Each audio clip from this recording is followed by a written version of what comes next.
महरम नहीं है तू ही नवा हाय राज का, या वरना जो हिजाब है पर्दा है साज का। ये दीवाने गालिब की 13वीं गज़ल है। आइए जिसको पढ़ते हैं, फिर हम उसके शेरों को समझने की कोशिश करेंगे। महरम नहीं है तू ही नवा हाय राज का, या वरना जो हिजाब है पर्दा है साज का। रंगे शिकस्ता सुबह बहार नज़ारा है, ये वक्त है शगुफ्ता ए गुल हाय नाज का। तू तू और सुए गैर नज़र हाय तेज तेज, मैं और दुख तेरी मीज़ा हाय दराज का। सरफा है ज़ब्त आह में मेरा वगरना मैं, तामा हूँ एक ही नफस जां गुदाज का।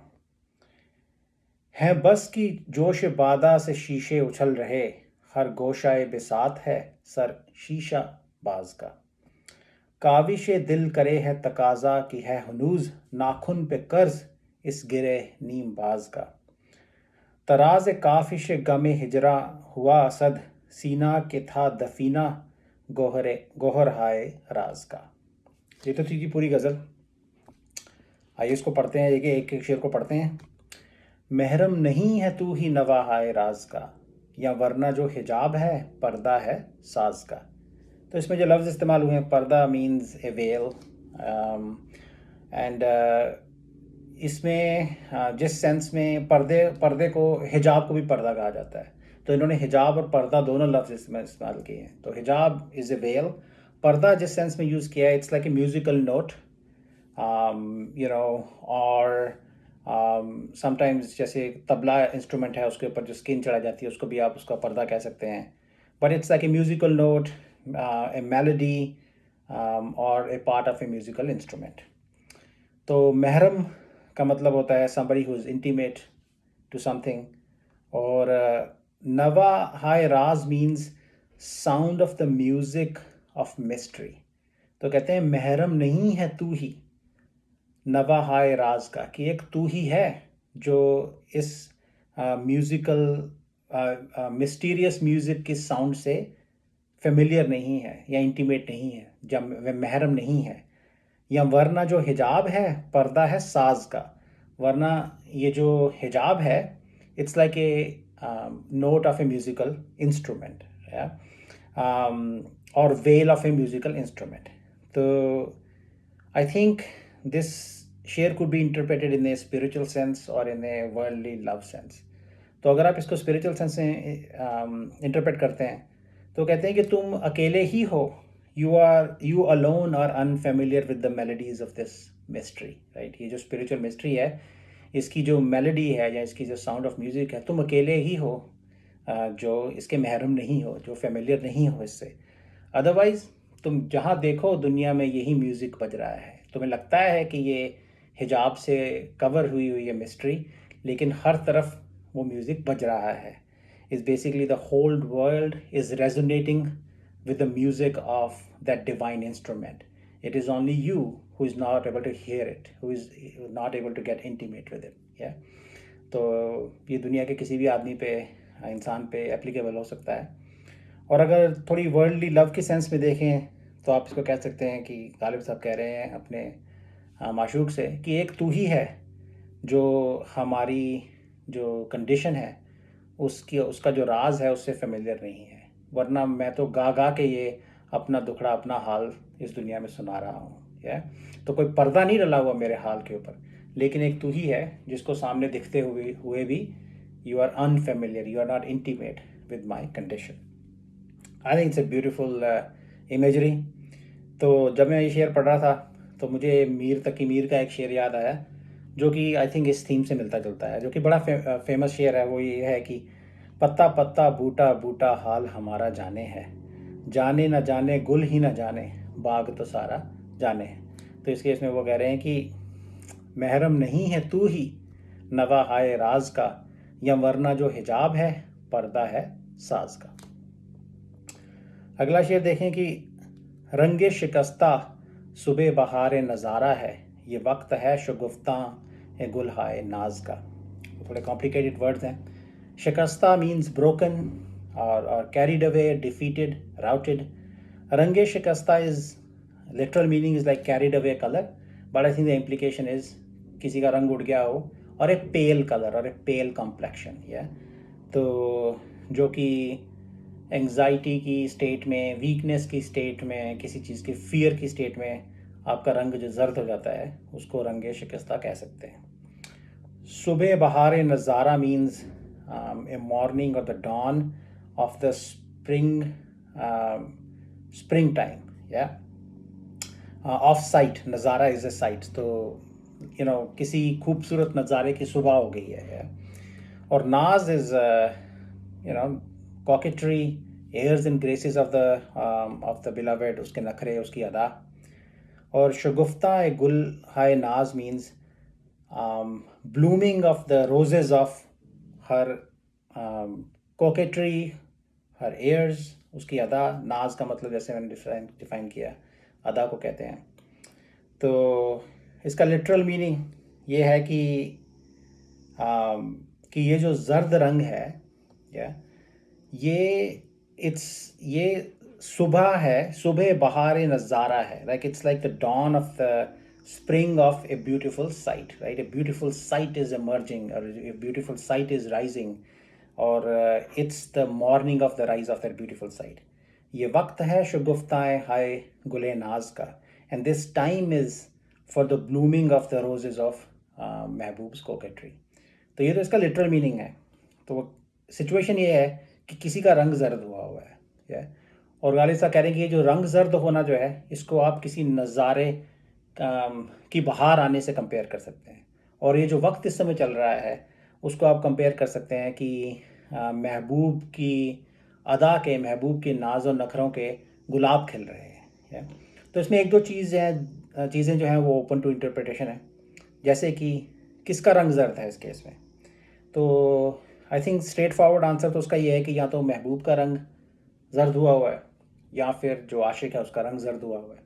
तो अगर हम महबूब का रंग जर्द हुआ इंटरप्रेट करते हैं तो इसका मीनिंग ये हो सकता है कि महबूब का रंग जर्द इसलिए हुआ है कि उसको खुद जो है किसी से प्यार हो गया है, राइट. तो पहले तो लोगों को उससे प्यार होता था, आशिकों को उससे प्यार होता था. अब महबूब को खुद जो है प्यार हो गया है, और उसमें उसकी कंडीशन जो है, again she herself is experiencing pain and suffering, तो उसका रंग जो है वो जर्द हो गया है. क्योंकि इसके अंदर वर्ड शिकस्ता यूज़ किया गया है, रंगे शिकस्ता, तो शिकस्ता इज़ लाइक ए डिफीट. तो इस केस के अंदर वो प्यार में हार गई है, या अपना दिल जो है वो हार चुकी है, या तो उसको प्यार हो गया है, महबूब को खुद प्यार हो गया, जिसको कभी भी किसी से प्यार नहीं होता था उसको फाइनली किसी से प्यार हो गया है, या. तो वो कहते हैं कि अब क्या है कि ये जो नज़ारा है कि महबूब को फाइनली प्यार हो गया किसी से, ये सुबह बहार नज़ारा है, राइट. ये ब्यूटीफुल साइट है, बाहर आ रही है, एक नज़ारा जो है खुल रहा है हमारी आंखों के सामने, है. और अब क्या होगा कि अब वो she herself has become sympathetic towards the lover, and now the lover will get to see her airs and graces, उसके नाज और नखरे जो हैं वो she will allow the lover to come near her and reveal, take off her veil, reveal her beauty, reveal her coquetry to the lover. तो इस case में अब वो वक्त ऐसा आ गया है कि महबूब को उसके नाज नखरे जो है वो दिखाई देंगे. तो इसलिए उन्होंने कहा है ये वक्त है शगुफ्ताएं गुलहाए नाज का, या. तो अब अगर रंग जर्द जो है वो आशिक का हुआ है, तो आप इमेजिन कर सकते हैं कि आशिक जो है, क्योंकि इसके अंदर गार्डन की इमेजरी यूज़ की गई है, स्प्रिंग टाइम की इमेजरी यूज़ की गई है, तो आप कह सकते हैं कि हो सकता है महबूब को जो है आशिक उसने कहीं बाग में कहीं देख लिया हो, या. और महबूब का बाग में आना, वो फैज़ अहमद फैज़ साहब ने शेर लिखा है कि चले भी आओ कि गुलशन का कारोबार चले. इस केस में बाग में बाहर आ गई है क्योंकि महबूब वहाँ पे आ गया है, लेकिन उसकी खूबसूरती, उसकी अदा देखकर महबूब के होश उड़ गए हैं, उसका रंग उड़ गया, उसका रंग जर्द हो गया है, या. एंड बट जो उसका रंग जर्द हो गया है उसके साथ साथ वो ये भी डिस्क्राइब कर रहा है कि अब ये नई महबूब आया है, राइट. हमें उसको देखने को मिल रहा है, तो ये दिस इज़ लाइक ए बहार, या. तो ये एक अच्छा वक्त है, उसकी अदाएँ हमको देखने को मिल रही हैं. So that could be the situation being described here also. तो आई थिंक वेरी इंटरेस्टिंग शेर. रंगे शिकस्ता सुबह बहार नज़ारा है, ये वक्त है शगुफ्ताएं गुलहाए नाज का, या. तो इन ईदर केस गालिब साहब जो आशिक हैं वो महबूब की अदा पे जो है फ़िदा हो गए हैं, या और उसी के नाज व नखरे के चलते हैं इसके अंदर। तो बट दो सिचुएशंस हो सकती हैं जैसा हमने अभी बात की। तो अगला शेर देखें कि तू और सुए गैर नज़र हाय तेज़ तेज़, मैं और दुख तेरी मीज़ा दराज का। तो सुए गैर means direction of the stranger, towards the direction of A stranger, और द लवर्स राइवल, किसी रकीब की तरफ, कोई गैर उसको कहा जाए गया है इस केस में, गैर की तरफ। मीज़ा हाय दराज is like long eye lashes. तो सिचुएशन ये है कि वो कह रहे हैं तू और सुए गैर नज़र हाय तेज़ तेज़, कि तू जो गैरों की तरफ नज़र बता, रकीबों की या गैरों की तरफ जो तू नज़र घुमा के देखती है उनकी डायरेक्शन में with these like sharp looks, मैं और दुख तेरी मीज़ हाय दराज का। तो ये जो तेरे आई लैशेज़ हैं, या जब तुम इन आँखों से किसी गैर की तरफ देखती है तो ये जो तेरे आई लैशेज़ हैं वो दे कॉज मी पेन। तो ये जो आई लैशेज़ की जो इमेजरी है, हमने पहले भी देखा है गालिब साहब बहुत ऑफन इसको यूज़ करते हैं। तो आई लैशेज़ को शेर व शायरी, गालिब साहब की शेर व शायरी में एटलीस्ट एक नोकीले ऑब्जेक्ट से कंपेयर किया जाता है। तो वो ये है कि basically he suffering from the feeling of envy and jealousy, कि महबूब किसी दूसरे की तरफ देखे अपनी निगाहों से, उनको मंजूर नहीं है, और जब महबूब ये करता है तो उनकी जो मीज़गाँ हैं या जो आई लैशेज़ हैं वो नोकीले ऑब्जेक्ट्स बन के, तीर बन के उनके दिल को लगते हैं। So he suffers from envy and jealous, and her eyelashes penetrate his heart and cause pain and suffering every time the beloved looks at somebody else. और ओवरऑल एनवी और जेलस की सिचुएशन हमको मंजूर नहीं है कि महबूब किसी दूसरे की तरफ देखे। तू और सुए गैर नज़ारा हाय तेज़ तेज़, मैं और दुख तेरी मीज़ा हाय दराज का। तो अगला शेर देखें कि सरफा है ज़ब्त आह में मेरा वगरना मैं, तामा हूँ एक ही नफस जाँ गुदाज का। सरफा है ज़ब्त आह में मेरा वगरना मैं, तामा हूँ एक ही नफ्स जाँ गुदाज का। तो इसमें आई थिंक बहुत खूबसूरत शेर है। सरफा जो लफ्ज़ है उसका मतलब होता है एक्सपेंडिचर, कोई खर्चा करना, कोई प्रॉफिट करना। इस केस में primary sense I think is like benefit. आगे देखेंगे फिर मतलब क्लियर होगा। ज़ब्त करना किसी चीज़ को is to keep something under control. और तामा is also used to mean greed, but in this case it's जैसे खाने का एक निवाला होता है उसकी सेंस में यूज़ किया गया इसको, in the sense of food और a single morsel of food. तो नफस जाँ गुदाज इज़ लाइक एक ऐसी सांस या एक ऐसी आह, ऐसी साय जो कि आपके रूह को या आपकी जान को मेल्ट कर दे, राइट, आपको डिस्ट्रॉय कर दे। जो तो कहते हैं कि सरफा है ज़ब्त आह में मेरा वगरना मैं, कि ये मेरे बेनिफिट में है इसलिए मैंने अपनी आहों पे ज़ब्त करके रखा हुआ है, मैंने अपनी आहों को कंट्रोल करके रखा हुआ है। वगरना मैं तामा हूँ एक ही नफस जाँ गुदास का, राइट। लेकिन कहता है कि मेरी आहों में इतनी गर्मी है कि मैं एक सांस से भी मर सकता हूँ, इसीलिए मेरा फ़ायदा इसी में है कि मैं वो उन आहों को कंट्रोल करके रखूँ, इसलिए मैंने उनको कंट्रोल करके रखा हुआ है।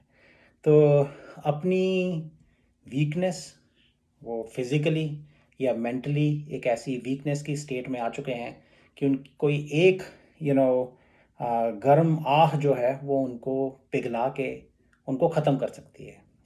एक ये कॉन्ट्राडिक्शन है।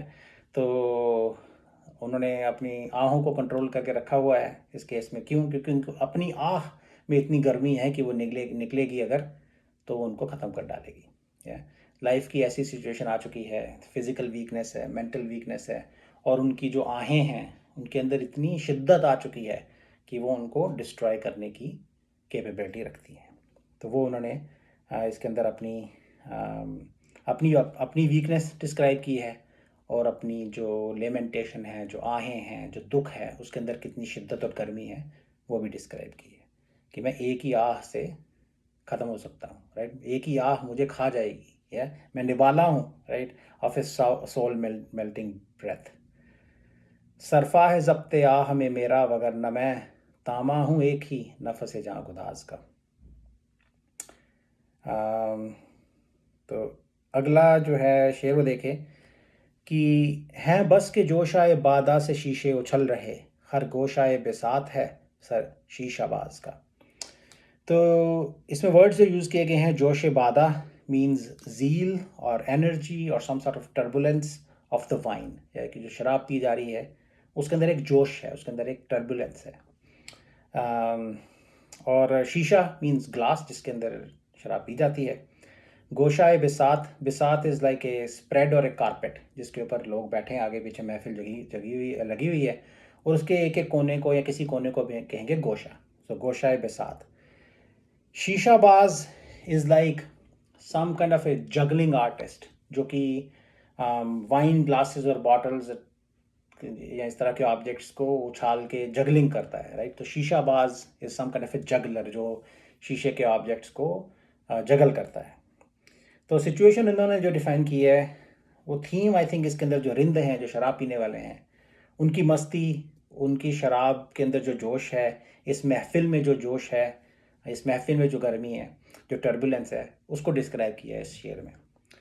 तो वो कहते हैं कि है बस के जोश आए बादा से शीशे उछल रहे हैं, कि इस शराब के अंदर ऐसा जोश है कि जो शीशे हैं वो हर तरफ उछल रहे हैं, राइट।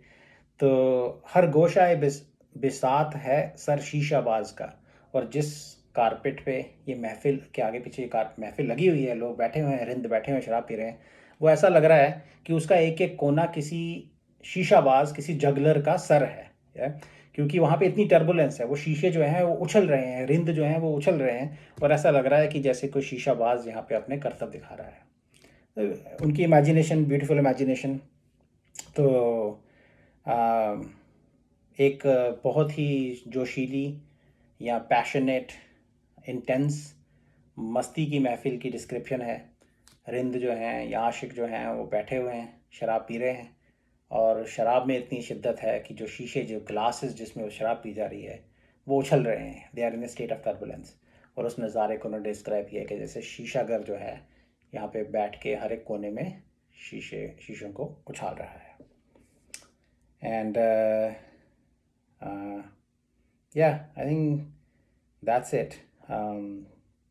अगला शेर देखें तो गालिब साहब, आपने देखा होगा कि काविश का लफ्ज़ जो है वो बहुत इस्तेमाल करते हैं। उनकी पहली गज़ल में ही हमने देखा था कि वो काविश, डिगिंग जो है, वो उसकी इमेजरी बहुत यूज़ करते हैं। तो इस गज़ल में भी वो है, वो कहते हैं कि काविश का दिल करे है तकाज़ा के है हुनूज़, नाखुन पे कर्ज़ इस गिरे नीम बाज का। तो Kaavish, as I said, is digging. Takaza is, some kind of a claim or a demand, something, like when insistence on something. Gireh neem baz means like a knot, a half opened knot is gireh neem baz. तो literal इसका meaning तो ये है कि जो उनका दिल है, इट्स मेकिंग ए क्लेम और ए डिमांड फॉर डिगिंग, या for still there is a debt, कि एक नाखून है जो उन पे एक कर्ज बाकी है किसी हाफ ओपन नॉट का, या तो कोई गिरह बंधी हुई है यहाँ पे, या कोई हाफ ओपन नॉट है जिसको खोला जाना चाहिए था और वो खोला नहीं गया। और अब जो उनका दिल है वो डिमांड कर रहा है काविश की, डिगिंग की। क्यों? क्योंकि जो नाखून जिससे वो या तो डिगिंग की जाएगी या वो गिरह नीमबाज खोली जानी थी, उसने आधा काम किया था, उसने काम पूरा नहीं किया था, इसलिए वो कहते हैं कर्ज एक बाकी है, अभी तुम्हारा काम जो है वो करना बाकी है, उस गिरह को खोलना बाकी है। और उसी क्लेम पे जो दिल है वो काविश का तकाजा कर रहा है, काविश की डिमांड कर रहा है। अच्छा, अब ओपन क्वेश्चन इसमें यह है कि नॉट का मतलब क्या है इसके अंदर, या तो इसके 2-3 मीनिंग हो सकते हैं। एक तो आप ये, दूसरी जगह पे भी ये मेटाफर आया है कि जब आप कभी बहुत दुख का सामना कर रहे हैं तो आपका जो दिल है वो श्रिंक कर जाता है, it's in A ties it self in A not, या तो ये नॉट जो है वो दिल गालिब साहब या आशिक के दिल के ऊपर खुद बंधा हुआ हो सकता है, राइट। गिरह नीम बाज का मतलब ये हो सकता है the tightness of the heart itself, वो दुख दर्द में बहुत जो है टाइट हो गया है, या तंग हो गया है। और अब दिल जो है वो नाखून को कह रहा है तू आके इसको कुरेद, या इसको काविश कर, यहाँ पे आके रहे, इसको डिग इट अप, या ताकि ये थोड़ा खुले, इसके अंदर से खून बहे, मेरे को थोड़ी थोड़ी सांस आए मुझे, राइट। किसी तरह से इस गिरे नीम बाज को तू आके खोल, या मेरे दिल को कुरेद, इसको जख्म दे। उस जख्म में भी मज़ा आता है आशिकों को, राइट। उसी बहाने जो है दिल थोड़ा खुलेगा। तो ये जो गिरह नीम बाज हो सकती है वो दिल के अंदर का आ, एक गिरह हो सकती है। तो दिल जो है वो आम, जो पहले काविश की गई थी दैट वाज इनकम्प्लीट, तब वो नाखून को कह रहे हैं कर्ज है तेरे ऊपर इस गिरे नीम बाज का। तो दिल कह रहा है, डिमांड कर रहा है कि आके नाखून दोबारा इस दिल को खो दे, या ताकि इसको कुछ रिलीफ मिले। दूसरा ये हो सकता है कि जो काविश नीम बाज है वो महबूब की जो ड्रेस है उसके अंदर नॉट लगी हो। अक्सर ड्रेसेस को क्लोज करने के लिए एटलीस्ट पुराने ज़माने में गांठ बांधी जाती थी। तो ऐसा हो सकता है कि वो महबूब की in the act of making love or some other romantic situation, the ashik was asked to untie that knot, तो उसने वो पूरी तरह से खोला नहीं है। तो उसने जो महबूब का हुस्न पूरा देखना था वो देख नहीं पाया, तो अब उसके ऊपर कर्ज बाकी है। और क्योंकि वो पूरी महबूब की हुस्न को नहीं देख पाया, उसको रिग्रेट है, दिल को रिग्रेट है। तो अब वो ये हो सकता है कि वो दिल आके कह रहा है कि या तो वो उस गिरे नीम बाज को पूरा खोल, या फिर ये हो सकता है कि वो उसको इतना रिग्रेट है कि वो कह रहा है कि या तो अब मेरी खुदाई कर, नाखून आके दिल की खुदाई करे, राइट। दिल को it's a digging up of the heart in regret, या तो it's like A heart is taking a revenge on itself, right. अपने आप को पनिश करने की कोशिश कर रहा है बिकॉज द जो नाखून थे they did not open the knot, and the heart was not able to savor, enjoy the beauty of the beloved. तो या फिर जो नॉट है इसके अंदर जो गिरा है वो कोई लाइफ की अनसॉल्व मिस्ट्री हो सकती है। दिल डिमांड कर रहा है कि उस मिस्ट्री को गालिब साहब जो है वो सॉल्व करें, या खुदा जो आके इसको सॉल्व करे, डिमांड कर रहा है। तो ये आई थिंक इमेजरी इसके अंदर पेश की गई कि काविश का करे है तकाजा की है हुनूज, नाखून पे कर्ज इस गिरे नीम बाज का। तो द शेर पिवट्स अराउंड गिरे नीम बाज जो है वो क्या है, और डिमांड जो है खुदाई की वो दिल कर रहा है। अच्छा, अगला शेर देखें कि, और ये आखिरी शेर है कि तराज काविश गमे हिजरा हुआ असद, सीना के था दफीना गोहर हाय राज का। तराज काविश गमे हिजरा हुआ असद, सीना के था दफीना गौहर हाय राज का। तो तराज is like plunder, pillage, devastation of some sort, और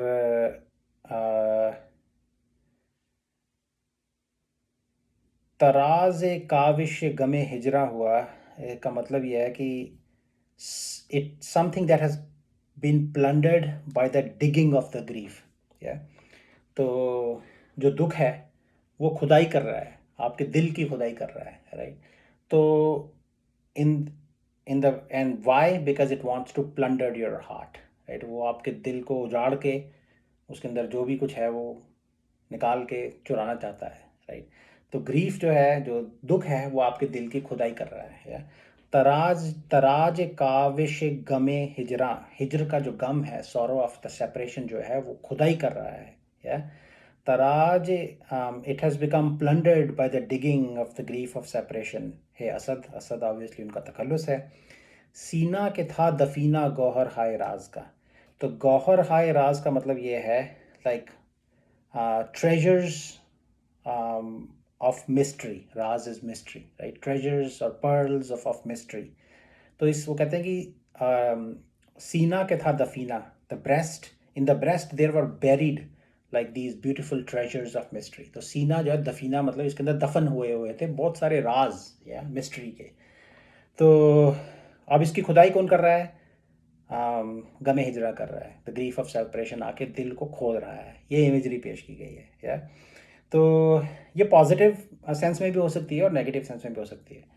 तो इस केस में ऐसा हो सकता है कि गम ने आके उनके ऐसी खुदाई की है उनके दिल की कि जो इसके अंदर मिस्टिकल मिस्ट्रीज, जो स्पिरिचुअल मिस्ट्रीज जो थी, वो उसने खोद के निकाल ली हैं। वो इसके अंदर दबी हुई थी, और बिकॉज अब दुनिया की ऐशो इशरत में, या you were too busy in the business of the world, कि आपके अंदर जो स्पिरिचुअल मिस्ट्रीज छुपी हुई थी, जो गौहर छुपे हुए थे, वो निकले नहीं थे। और वो कैसे निकले? जब गमे हिजरा ने आके आपके दिल की खुदाई की। When you suffered pain and suffering, then only the spiritual mysteries also got revealed, yeah, were exposed. um, so um, it's the heart was like a treasury of the secrets of the mystical knowledge, spiritual knowledge. और वो तभी सामने आए. They were only revealed when the grief of the separation came and dug those up out of your heart. Yeah, I think this is a beautiful meaning, and I think that's my preferred meaning also. क्योंकि गमे हिजरा की बात हो रही है, या गोहरे हाय राज, कोई और emotions भी हो सकते हैं, या तो इसके अंदर केस में गमे हिजरा ने आके ऐसी खुदाई की है कि आपके और दूसरे इंटेंस इमोशंस भी उभरे हैं. आई थिंक ये भी एक इसका पर्सपेक्टिव हो सकता है. लेकिन क्योंकि इन्होंने दिल की बात की है, राज़ों की बात की है, तो इसका एक स्पिरिचुअल एस्पेक्ट भी हो सकता है.